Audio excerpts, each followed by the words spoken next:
Hello, welcome back to Study Times. To Study Times. My name is Sai, as always, thanks for watching my videos.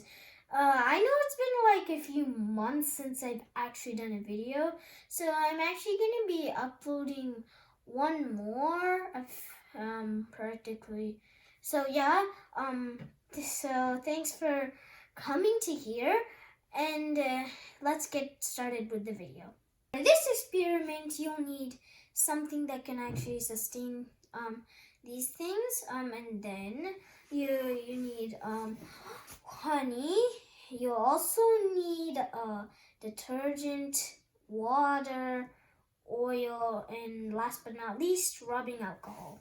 Now we're going to be pouring all of these in here from here to all the way to here.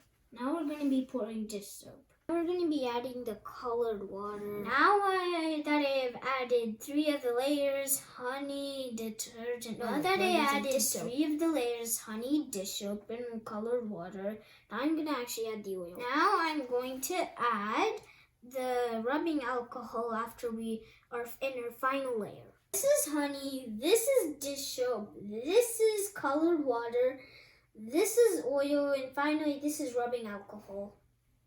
All piled.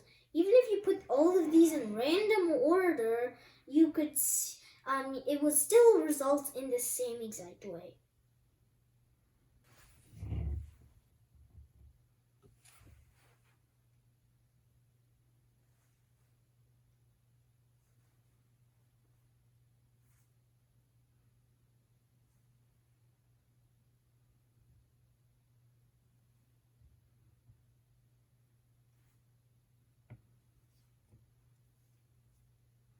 Now we have 5 items, and we're going to put it in the in our layered liquid tower.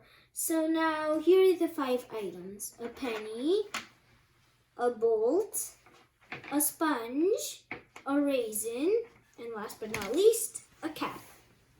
Now we're going to put each of them in. First, penny. Oh. Second, the bolt. Ooh. Third one, the sponge. Fourth is the raisin. And last but not least, a bottle cap.